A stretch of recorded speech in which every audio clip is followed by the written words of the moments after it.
I used to live here. I grew up here and moved here in '89, so I went to high school here. And that was, again, the big boom of the '80s, all the tract homes. When I came back here looking for a home, what I didn't want is another just regular tract home. I thought, I don't even want to live in the Antelope Valley if I have to live in a boring 3,000 square foot, tract home. So this was kind of a natural choice for me.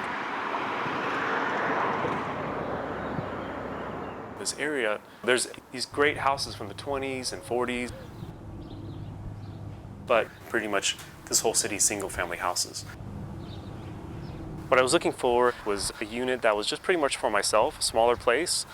You're looking at the main house on this side over here, and what used to be the garage, now it's a conversion to a 575 square foot unit. It was just your standard 2-car garage. You used it just for the car, so you had this huge, enormous building, not for any living space. It was just to house a car.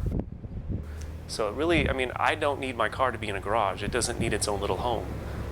It's fine with being out in the driveway. This neighborhood is safe enough where I don't have to worry about that. So I didn't really need a garage.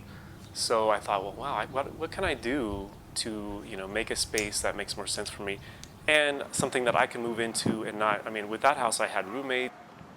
This kind of made the perfect sense for me to save money as well, because I rented the front house out, so now I live in the back house. When I first purchased the property a couple years ago, really at the time we didn't have anything that allowed this kind of conversion. So the zone was finally changed about a year ago, and I was able to actually construct this. All right. So I'm two blocks away from work, so it's a long 3-minute bike ride. So it's actually great, and I have the bike parking, and I still have the main house back here with the patio cover, and I rent the front house out for $1,200 a month.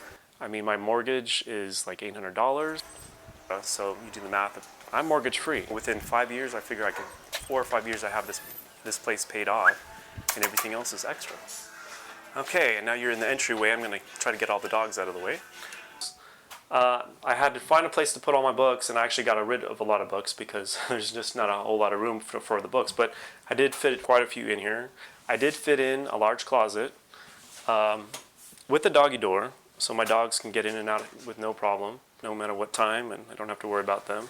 And this is the little laundry room here, and these are probably the best washer and dryers I've had, but it fits the space. It's fine. What I'm going to probably do is put, kind of a curtain here to cover it up or whatnot, but I know when most people are looking for studios, they almost assume that they're not going to have a washer and dryer, but I definitely wanted that in here. And then the bathroom. So I didn't feel the need to put a tub. The shower's just fine, and plenty of storage with the medicine cabinet and whatnot. And you just need the basics. And it makes you kind of know what you value more.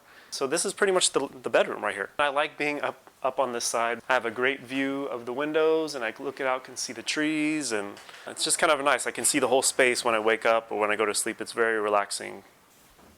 You realize what you absolutely need to have and what you can kind of get rid of. I have my desk here, computer and everything, but I don't even really use it because I use everything on the Kindle or my phone. So it's one of those things that I don't even know if I'm going to need this anymore. But what I did fit in, which I didn't think I was going to do, is pretty much the living room set that I had in the house fit in here.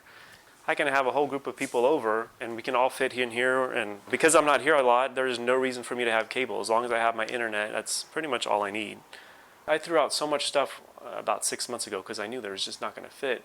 And most of the stuff I didn't use or see for years. I know a lot of my older relatives that you go into their houses and their garages, and there's just so much junk, and I thought, I do not want to be like that. I do not want to end up like that. So I'm trying to really downsize, and I wanted to keep the concrete to make it look more industrial.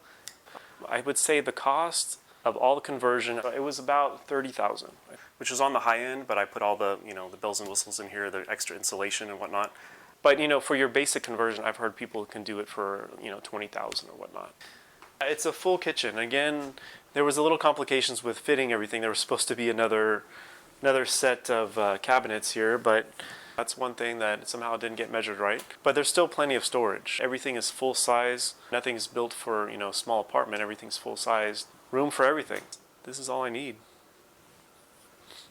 And this is not a trade-off. I love this space. exactly kind of what I've always wanted to do, but was not able to do with the zoning that we had, which most cities do not allow. Let me move this out of the way.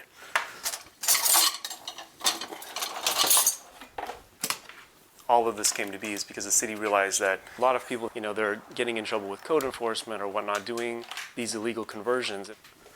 I'll keep her there, I guess. People had converted their garages, converted separate rooms or whatnot, and people were just doing it because there was no way to permit it. And they were just kind of, this was a great way to provide housing that was needed that was not available in the city. Come here.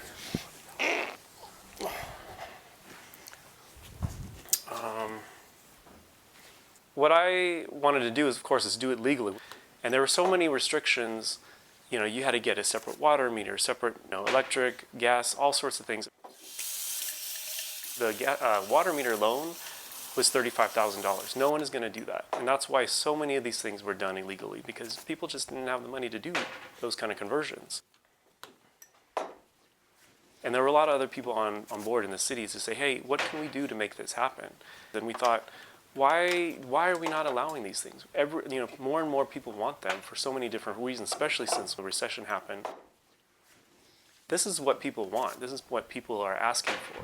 So why not be stubborn and not say just no, we can't do it because it's always been this way. Let's try to figure out how we're going to make it work. This unit is the accessory dwelling unit. It's anything over 400 square feet, which you're allowed to do now as long as the lot is over 7,000 square feet. Abby had a hard time making the transition. She still tries to go back to the other house behind us and tries to get some treats from them, but she's adjusting. And that's one good thing is, even though it's a small space, I do have a yard that they can hang out in, and she can hang out here in the afternoon in the sun and stuff. When you go through this process, one of the units has to be owner occupied.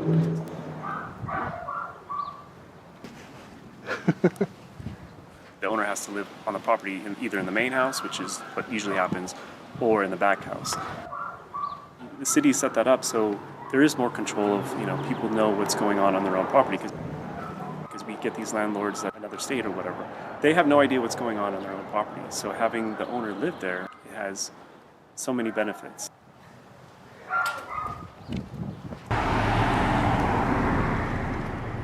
When you drive by my house, you would never know that there's another unit. I mean, you might think it's just a spare room or whatnot. So in terms of the city, I mean, this is what the city should be encouraging, because the city's not putting any cost into this. I mean, this is it. You're taking a property that's already being used and just building upon that, densifying an area that, you think you're close to downtown. This is what normal downtowns have. They have more density around their core. The reason why I moved down here is because of the transformation of the boulevard. And this neighborhood is just 2 blocks from the boulevard.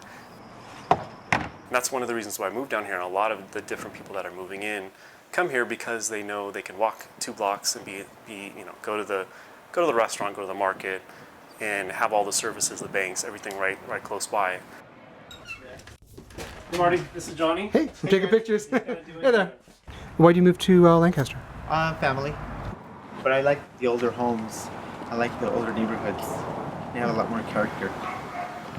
My tenant right now, he lives there with his mom. So I mean, it's so typical now, this multi-generational housing and whatnot. I mean, it's just more and more prevalent.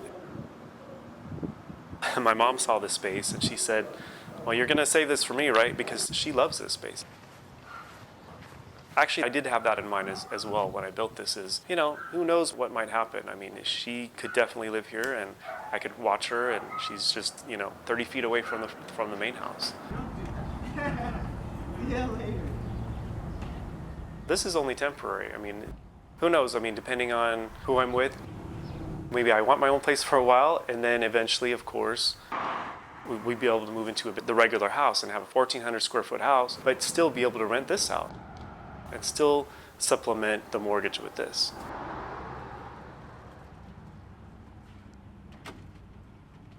In terms of getting your finances in order and doing something that makes sense over the long term, I mean, to me, that's freedom.